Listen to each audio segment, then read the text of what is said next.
Hey there, my name is Lisa Nickel, and welcome to the Sacred and Rooted podcast.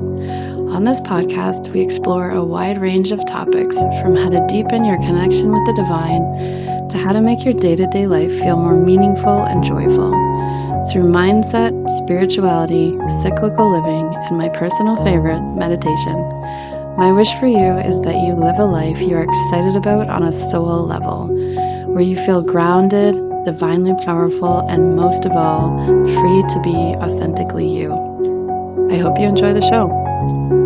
The music for my podcast is created by my beautiful sister, Sarah Russell. Her contact info is in the show notes.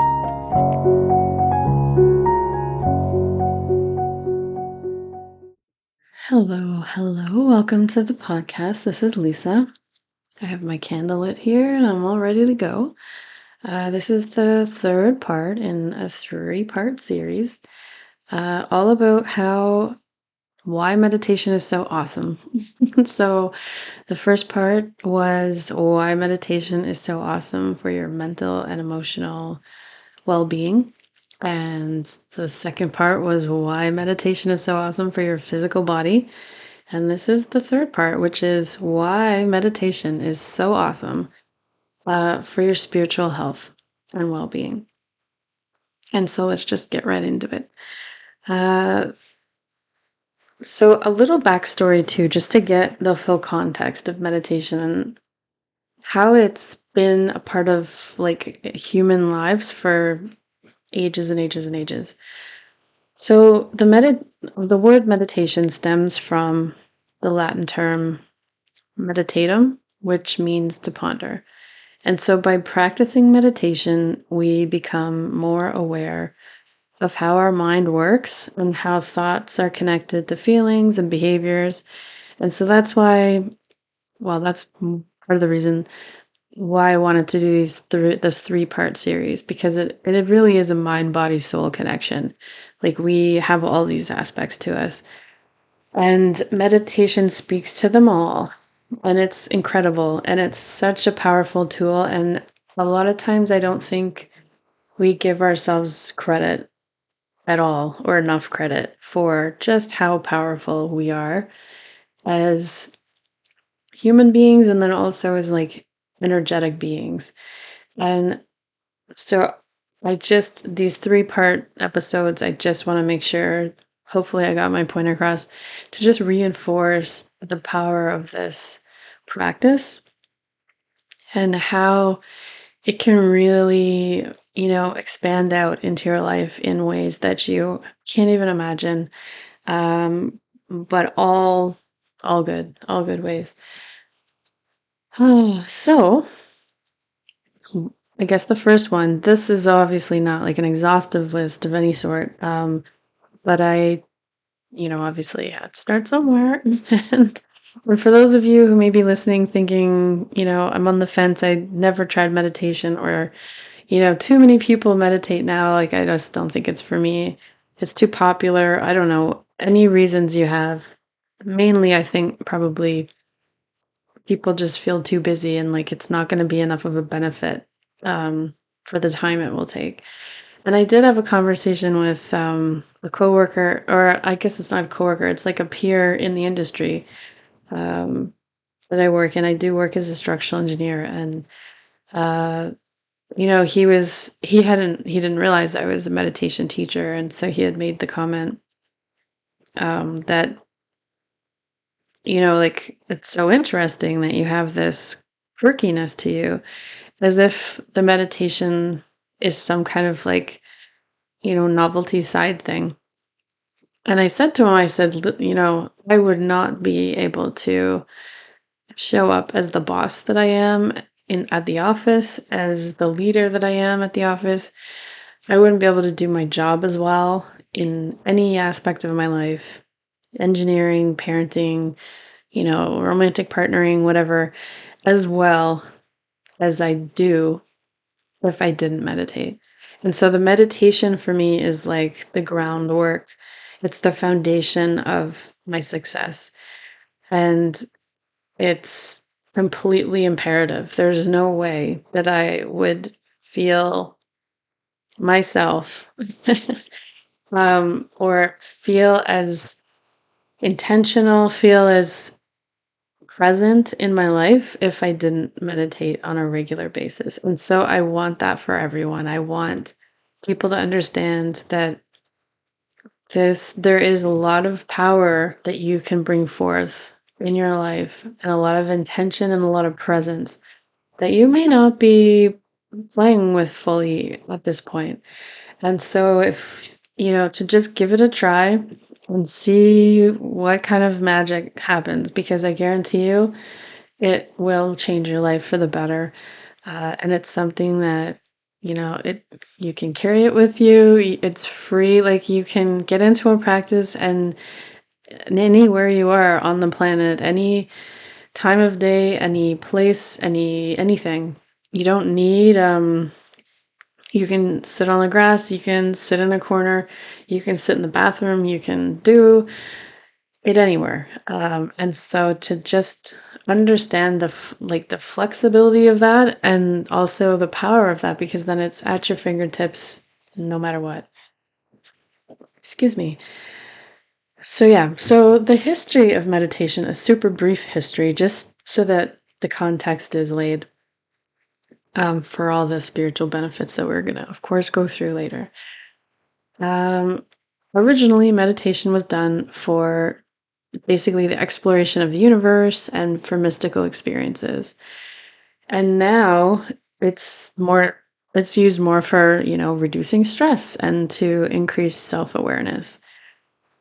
And then, of course, if you do choose to go deeper, then you can get into the mystical experiences and the esoteric and other mysteries of the universe, which you don't need to ever do. But if you want to, of course, it's friggin' fascinating. And so meditation has been practiced for thousands of years. It originated in, obviously ancient spiritual traditions and then evolved into various forms like it is, worldwide now. And it's both, you can find it in both religious contexts and secular contexts. So it doesn't matter if you're Catholic, if you're Islamic, if you're Jewish, if you're anything, it doesn't matter at all. This is like by design, it's like a human activity to do. And so it just points to the fact that it's extremely adaptable. And because it's extremely adaptable, it has obviously maintained its relevance through all this history, all this human history, I should say. So about 150 to 200,000 years ago, humans were using it kind of like group rituals, meditations around campfires. And it sort of helped our ancestors, develop the working memory essential for our human evolution. And so anyone who's sat by a campfire, you know how mesmerizing that can be. You could literally meditate and just zone out in front of a campfire. And so the campfire meditations were rewiring our brains in such a way that the symbolism was made possible, and eventually a development of language. And so this was really critical because we were actually sitting and pondering, just like the term meditation is taken from. And then there was animalistic ancient religions that were common to hunter-gatherer societies that involved like the worship of, natural elements, bodies of water, the sun, the moon, plants, animals, celestial, spiritual beings. And that was pretty common. And then that moved into, well, I guess actually the majority of those kind of societies relied on shamans, or like some type of healer that was sort of like the channel between the spirit world and the human world.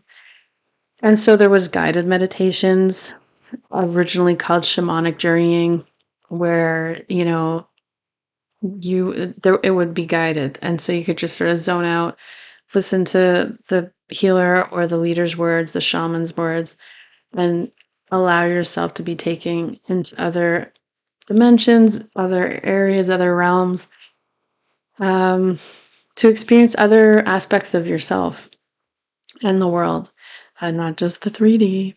And then in ancient Vedic practices were the earliest written, that we actually have still. But they would have been practicing orally, like transmitted histories and traditions way, way before they started writing them down. And so it's not known exactly um, when that exactly started. But they do have the earliest written records of meditation. They do come from the Hindu Vedas around 1500 BCE. And then the Torah also contains description of a Jewish meditation that was practiced around 1000 BCE. And so then there's also other meditations that were recorded and written down, like Tao in China, the Buddhist India.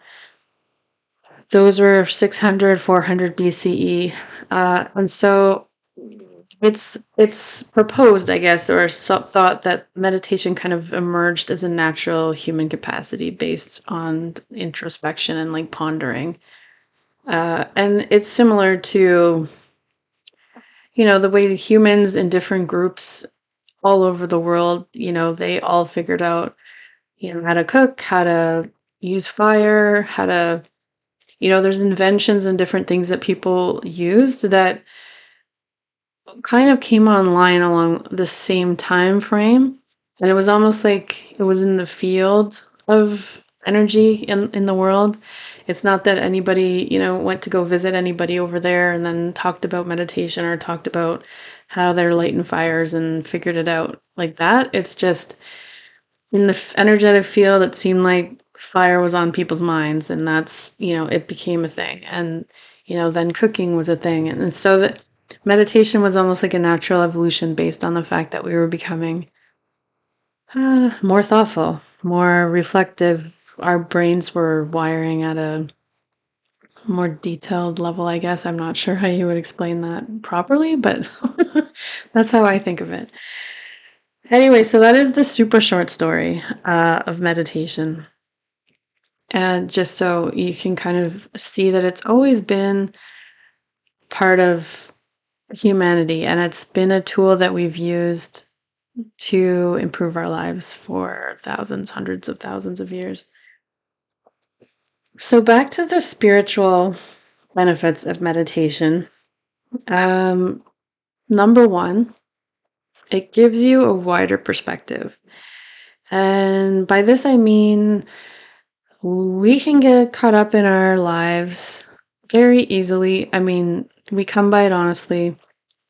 But when we have activities or, yeah, basically activities or non-activities, I guess, resting activities, it allows us to really, take our head out of the sand, to really look around and see like, okay, this isn't something that I'm going to be going through forever. Or, this isn't something I'm going to be struggling with forever. It comes and goes. I mean, you can also do a similar type of thing with, I find when I hike up to the top of a mountain or like a high look off, I find I get the same feeling where you're just looking around and it's like, here's little old me, just sitting. I'm like a blip on the map of somebody if they were looking, way, way across the valley. They probably wouldn't even see me. My significance on the grand scale of things is literally physically small. And so then all of a sudden it just makes you aware of the fact that there's more to the story than just your story. There's a bigger picture. It's not just you and your life. It's your community, the world, and so on and so on. And so bigger perspective really helps keep, the reactivity, the despair down or minimized, because it's like, okay, I'm just going through this right now. Like there will be a day when it's not this anymore. it helps just understand the larger picture, allows you to see that not everything, like that book, Don't Sweat the Small Stuff, like you just don't need to. You don't need to sweat the small stuff. I don't know if I haven't seen any of those books in ages, so I assume the guy doesn't write any more of them anymore, but there was quite a few of them out when I was a kid, maybe a teenager or early adult. Anyway, don't sweat the small stuff. That is one spiritual benefit of meditation for sure. So, a wider perspective, same with sitting by the ocean, gives me the same feel too, where it's just like it's so vast that there's so much more to the world than me and my work problem. It seems to be, when I think about it and I'm turning it around in my head, it's like, oh my God, this is the biggest deal. But I do remind myself frequently that, in a month, it'll probably all be, it'll be sorted out. We'll be on to the next thing, that kind of thing. And so the ocean, the mountains, something that's been here forever, it's like, wow, what has it seen? And my existence is literally like a hiccup or a blip on the map. It's really not a lot. And so it's not so much, the day-to-day struggles as it is like the legacy that we leave with our lives. And so, on to that, or following up on that, the second benefit of meditation is the understanding and realization that everyone is interconnected and interwoven. And this becomes really apparent when you get into sort of what they call the gap when you're meditating. And so we use different tools in meditation to calm the mind down to more and more levels of silence. And I guess until you get to the silence. And so a lot of times a mantra is used to sort of focus the mind and to quiet the chatter.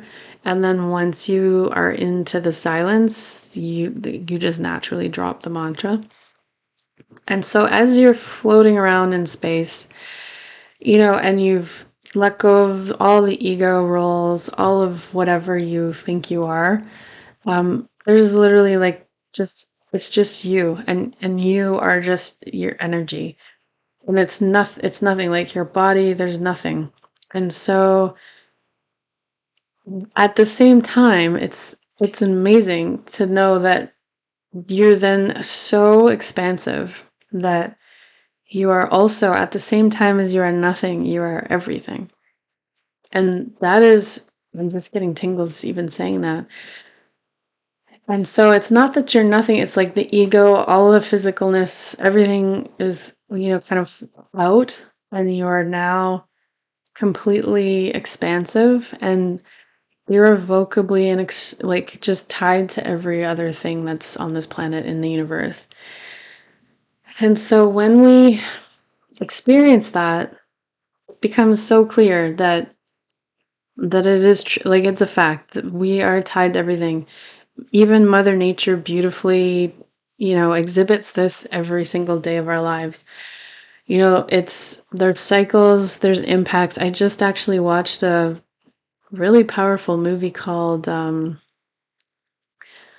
shoot, what was it called? The Year Earth Changed, I think is what it's called. The Year Earth Changed. And it's a movie that there's scientists, and then there was photographers in it, like wildlife photographers, and they were out during COVID recording the differences in animal behavior during COVID. And so obviously during COVID, everybody went inside, there was way less traffic, all of those, I don't know, you probably remember all the photos that were being taken around the world where it was like, in India you could see the mountains from whatever town before you could never see them, like people from their apartment doors could now see the mountains where they've lived there for like decades and decades and had no idea they were able to ever see them from their porch. And so there was a lot of that where it was like Mother Nature was refueling, like she was repairing the friggin' damage that we do as humans living on this planet with all of everyone else. And then there was other examples where there was animals, I think it was whales and turtles and penguins.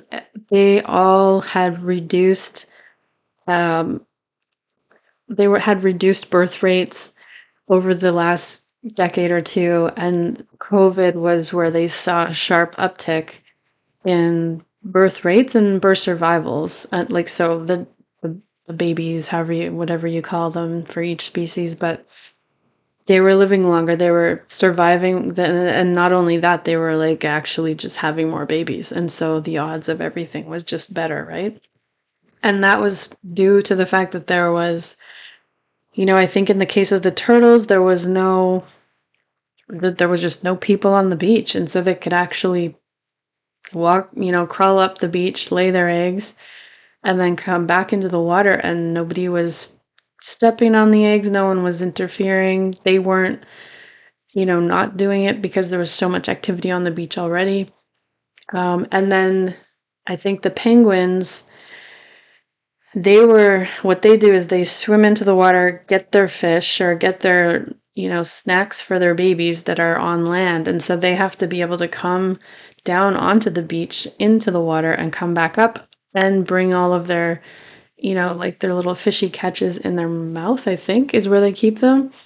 And they walk back up to wherever their nests are on land and feed their babies. And so the scientists were finding that these babies survived so much more. They were even having twins instead of single babies, all because the penguins were now had free reign, and so they were completely unrestricted to the beach and back. And so they just felt calmer, they felt safer, and therefore they had friggin' more babies. So that is a bit of a tangent, but I did want to bring that up because it was so evident that the amount of interference we create with other you know jurisdictions on this planet is unreal, and a lot of times we don't even notice it because we've never not done it. And so this was a really cool snapshot of just what our activity on the planet and how harshly we exist on the planet, what it does, what the impact is to other species on the planet, and how, we should really take that in and soften our footprint on the planet for not only ourselves but for every other species too. And that was just I mean, I'm sure that there's probably a story like that everywhere, all over the world for a whole bunch of different animals, but this was just, obviously, it wasn't like a 3-day movie. It was just a regular length movie, but it was called The Year the World Changed, the Year Earth Changed. I'm pretty sure that's what it was. But yeah, it was a very good movie. Anyways, so yes, we are interconnected. We are impacting others. They are impacting us. We seem to have a bit of a stronger fist, I guess, if you want to say, um, on our impact in the world. And so just because we're the biggest or seem like, the toughest, we doesn't mean we're not killing the planet that we live on, and we live on it. So we need to become a little more aware of the fact that when it's gone, I don't think we're going anywhere, but to oblivion. So yeah, not to put a downer on it, but we do really need to become aware of how we are interwoven and really get back to our indigenous roots, and not only, I know at least in Canada, our word, indigenous people are thought of as native to Canada, which they are. But every one of us is native to somewhere on the planet. And so to just take your roots wherever they're from and learn about your indigenous ancestors, your ancestors, and how they originally were living in cycles of nature that like mirrored nature, that respected nature, because they knew that was their success was reliant on Mother Nature's success. And we need to get back to that instead of thinking that we can somehow industrialize our way out of things or produce more and somehow that will get us out of any kind of trouble. Because all we've done with our industrialization is just wanted to make more, and we don't need to do that. We do not need to do that. Anyways, that is far from the point of this podcast, but so with an interwovenness, with an interconnectedness, we are more considerate of others, because we're no longer thinking of just ourselves and thinking, I need to get ahead, I need to do this, I need to do that. It's like, okay, if I shop at this store, I am, endorsing a neighbor and the success of their business, or I can shop at this other store, or I can shop at Amazon, and like it is just this ginormous billion-dollar company. And so what do I value, and where do I want to put my money to actually act on my values? And so that is all part of the experience of being connected to everything. And so through meditation, you can have that experience, and then that awareness extends out into your life in every way you can imagine. The other thing that's interesting to note here is there's a scientific theory called the entanglement theory, and it's fascinating for my science friends here. I love spirituality, but I also love the science and the way that the science is finally like kind of even partially even getting into the nuances of this, because I don't think personally that we have even 1/10 of the amount of information we'd need to understand how the entire universe works. But it is getting better than when I was in high school, so I enjoy the updates. Anyway, so entanglement theory is the theory that, everything that we're made of as humans was once all together. Like, we were all connected in one big blob before the Big Bang. And so energetically, we were literally all one giant piece of something. Then, the universe, I don't know all the details, this is very brief, but like, the Big Bang happened and we all started like spreading out and doing whatever. So literally, like, energetically, the like molecules that we are made up of, the cells that we're made up of, were connected to somebody else, like across the world, some tree, wherever in the hell, somewhere else. Like, that is all like, and so energetically, we're like almost like extra sensitive to that. And so, because we were connected.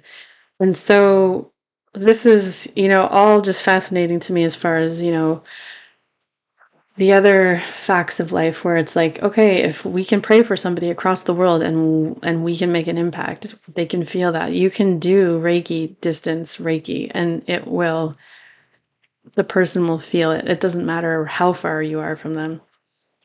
You can do, like, there's telepathy, intuition, like you can get intuition hits on something that's happening far from where you are. And it's just how connected you feel to that person, event, whatever it is. And so all of this and how it technically works scientifically is fascinating to me. But I just wanted to put that super simple summary there as another example of how literally we're connected. The other thing I think is very fascinating is that when you think of your birth, like the fact that the egg that you were born, that, obviously the egg that caused your birth, or that you started from, didn't cause your birth, that you started from, was in your mother, but also the eggs that each woman have are inside of them from birth. So when your mother was inside your grandmother, before she was born, all of her eggs were inside of her body. And so you have the energetic blueprint or backstory of not only your mother, but your grandmother. And this is sometimes how the body is just so wise. Like there's so much wisdom in our bodies, in our energetic field. And some of it is ours personally, and some of it is not. And part of living your life is knowing the difference. But it is amazing to think about that and how that energetic wisdom, good or bad, just kind of flows through and is like a little. It's like chain link. It's like you're all interwoven. Everybody is. So just to put that out there, I think it's really powerful to realize things like that, so that when we do get into the tendency of just thinking like I'm just an island, nobody's bothered by my existence, I'm not making any impact. Like there's so many different ways that we are tied together and share resources, share experiences, pick up on energies. Like it's unbelievable. And I think we're really only beginning to even know the half of it. And I'm excited to see what the other half is all about. Anyway, I'm Aquarius, and then so I really love I love the mind stuff, but I also just love the mystery. I love the mystery of it all. And so as they're sort of shown to us over time, it's fun. It's like a little surprise birthday present or something. Anyway, and that's the thing is too, it also resonates as true. Like we know in our bodies and our minds, maybe not so much our minds, but really in our bodies, like when you get a full body like resonance to something, whether know in your mind or you just know, like a gnosis where it's just like fundamentally true. And that's the stuff where once in a while you hear something, somebody discovered this or that, the other thing, and it's like, oh yeah, like you knew that was there or that was true. It's just science is sort of all, you know, just trying to be the timeline or the narrative of things, and we just don't know enough about any of that to have a complete timeline of even how humans evolved. So we'll see how it goes. It should be fun. Okay, so that was a really long tangent, but bottom line, we're all interconnected in ways that that are just beyond. All right, so another benefit of meditation is when you're centered and grounded within yourself. So, like, meditation is really, you could think of it as just a way of relating to your soul. And so, because it's you in a human body, it's like your soul and your body. And so it's like, okay, we need to be friends here. Let's start hanging out and let's start, I want to know more about you. I want to ask questions. I want, what are the hopes and dreams here? And so when you're more centered and grounded with your soul, with yourself and accepting, you naturally come into your heart more than your mind. And so I think one of the main journeys of life is to literally move from like your mind being the leader of the group here. And when I say group, I mean your mind, body, soul collection. Or council, if you want to think of it as a council almost. It's like we have 3 votes. Let's see, what are we going to do? Um, and so the journey of a lifetime is to move from your logical ego mind into your heart and allowing your heart to guide the train, to guide the council, to like lead with your heart. And so that is one really, really functional, useful way of moving into the heart is through meditation, because of the fact that you will quickly discover how interconnected we are, how enormously infinite you are, and all of that comes together to really make puts your awareness on the fact that your internal compass is really the true north for you, and all the external bullshit and chaos and ridiculousness is not your guiding star. And the sooner people realize that, the easier it'll be to find a life, to really be in a life that you actually are excited about, that you actually you love, that you lights you up, that's joyful, that you find great meaning from. And so that is another ginormous benefit of meditation. And when you are heart centered, your presence is just it comes naturally. Like it's just, you don't have to, there's no trying to be present. You just are. And okay, so the next point is self-love is increased. Confidence is increased. All of, because you're self-directed now, because you're directing your life from your heart center or your soul, however you want to think about it, you're just more clear because that's just like a one-way channel or a two-way channel, but it's not but you're tuned out to the chaos and to the thousand of other things that you can hear in the world as you go around the external 3D world. And so you're not wandering around thinking like, oh, I think my boss knows what I should be doing. Oh, my mom said this, I should be doing that. Like, the prime minister said this, that's what I'm going to do. There's no like, my friend's this, my friend's that. There's no like, there's not all these different voices in your head anymore. They're there maybe, but they're much quieter. They're like turned down to volume 1 or 2 instead of like 25. And so as you deepen into your meditation practice, your intuition, your clairs, your other unseen senses are able to show up louder. It's almost like muscles that you have to go to the gym to work out. It's like the more you listen, the more you're available for, and you will begin to really live in a world where, yes, there's a 3D world, but there's other dimensions to it. And the other dimensions are really just as important as the 3D.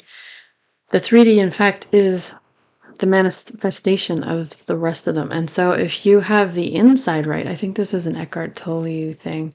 If you have the inside right, the exterior will fall into place. And that's the direction it has to come from. It's not like get the outside right and then the inside fixes itself. It's like if each one of us has the inside right and we're heart-centered, we're, connected to our timeless energy, our divine wisdom, then imagine how different the world would be.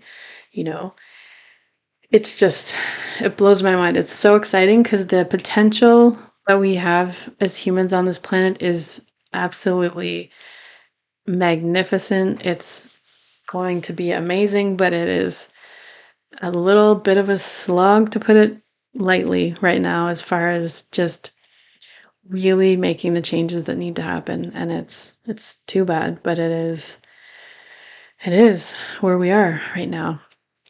However, we do also each have our own authority and can shift our lives in the right direction. And so, one person at a time. We don't need every single person on the planet to do it. We just need a tipping point of people that are, really ready to live, to drop all the fear mongering bullshit stuff and really live as an expression of love, as an expression of their heart. And that would be a beautiful place for my kids to live, for their grandkids to live, for all the generations past or future. Anyways, that was a little tangent too. Who would have thought spiritual benefits would be so kind of all encompassing? And I think that's the main thing, maybe that I'd want to make a point, that I'd like to put a fine point on here is that being spiritual, at least, when I was growing up, it was like if you weren't really considered, I don't think people thought spiritual was something outside of church. It was like church was sort of the main place, that you were spiritual. And so you go to church or you wouldn't. And, you were spiritual or you weren't. But like human beings are spiritual beings. Like nobody needs to go to church to be a spiritual person because your existence means that you are a spiritual being. How you want to express that in your life is up to you. It can be in a variety of ways. But the point that I'd like to point on or put a fine point on, I guess, is that I think the call of our time is to really become spiritual in all aspects of our lives and to really, really understand the interconnectedness, the spiritualness behind everything. Like it's not only if you go to church or only if you're in your backyard and only if you're in the forest, only if you're howling at the full moon, whatever, it's not only that. It's like even when you're at work, even when when you're with your kids, when you're in any kind of relational interaction, when you're just walking down the street, you are a spiritual being in every case. And what presence are you bringing to each minute of your life? All right. So, yeah, so self love is increased, confidence is increased because you're getting to know yourself, you're getting to understand and trust yourself. Because when you trust the universe, trust the synchronicities, trust your intuition, you are in trust, you're operating in trust. And that is not a fear based um, modality, it's a loving modality. And so it changes the way you view the world, it changes the way you experience the world because you're no longer looking and focusing on the fear aspects out there. You are focusing and noticing the loving, miraculous, magical aspects of life. And not to deny one or the other, but what you focus on grows. And so you want to deal with your fears, you want to feel your fears, but you do not want to hold on to them and nurture them like they're your little babies because that's not it. Like, that is not a way to expand and grow in this lifetime and to really move the needle on your own. Um, Evolution requires a return to love. Like, it requires you to recognize that you are from love and you are going back there, whether you like it or not. But in the meantime, to create like heaven on earth kind of thing, like it needs to be a loving presence that you bring to things and not and that is sort of like the main focus because we can find whatever we're looking for in this life and it can be full of fear and terror or it can be full of love and joy. And meditation is just one way to bring through more of the love and joy than the alternatives. All right, so the final point I'd like to bring up here as far as benefits go is meditation, for all the reasons we've been through in the last 3 episodes. It allows you to experience like a flow state more often. And when I say flow state, I mean that you become to be you become able to let me get my words there. You become able to you feel lighter in your body, you feel lighter energetically, and it's the practice of spontaneity, it's the practice of play where you're present to, like, you're present in the present moment. And the more time in your life that you can be present in the present moment, uh, the more available you are for miracles, the more available you are to see the opportunities when they are coming by you. Um, and so this flow state, it's just like, it's like, you don't need to feel on top of the world every day, all day for this to be a thing. You just have to be kind of like, I think of it, I don't know, the thing that just came to my mind is kind of funny, but I'll try and go with it. Think of yourself as a block of, well, think of your life as a block of cheese. Just go with me. We'll see if it works, the analogy. Anyway, so we're the cheese graters, okay? And so our bodies and our minds are the cheese graters. So life comes at you, it's like a block of cheese, and you're like constantly, like every kind of shaly, you're grating the cheese, right? And so the cheese grater doesn't like, I mean, except if it's the really small cheese grater where it's like super narrow and the cheese gets kind of stuck in there, but mostly cheese grater, it just grates the cheese up and it comes out the other end, and it doesn't actually like hold any cheese. It's just this tool that's used to like channel through the cheese. And so the cheese gets grated up, it like goes through the system and it's out the other end, and that's it. So that's okay. That's not a bad analogy, actually, even if it is a bit weird. But that's what it is. That's what it is. It's like we're channels, we're vessels, but we don't actually want to like fill ourselves. We don't want to start holding like pebbles and blocks of crap in our vessel.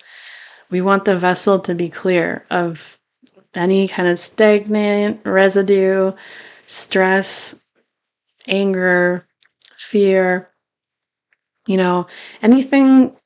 We want to feel it all, like it's going to go through the system. So like, don't deny the fact that you are feeling terribly sad today because your grandmother's in the hospital, or don't deny the fact that there's whatever war in whatever place in the world, and like innocent people are dying. That is true, and that should upset people. That should upset us, because if we're connected to our hearts like we are, we should feel that. That should affect us, and hopefully, eventually, actually affect enough people that we can actually do something differently and will not have these situations.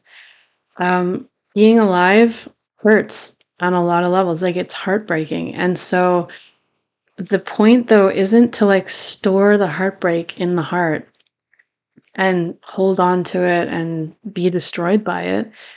It is to allow it to come through the system and change us into more compassionate, into more, people that really care will make change. And so we are doing this so that we can care, so that we can crack ourselves open a little bit more and a little bit more, to really expand our bandwidth for holding compassion for people, and to not blank out and start like, they don't matter, these guys matter, those guys don't matter. Like, everybody on the planet matters.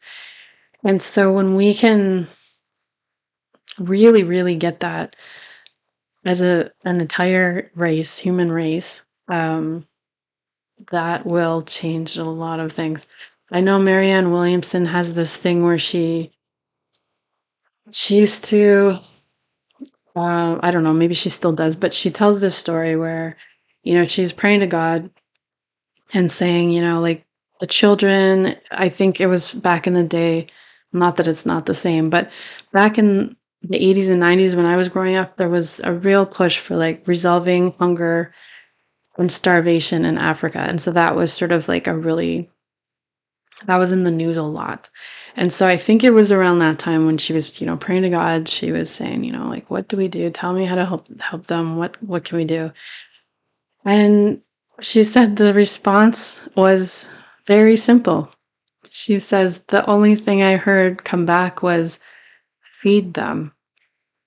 And it's just that simple. And it's like the hoarding of money, the hoarding of resources that is happening in the world today is astonishing and just so not necessary. Like it's ridiculous to think that we have all the resources we need on the planet to have a sustainable, healthy, happy existence.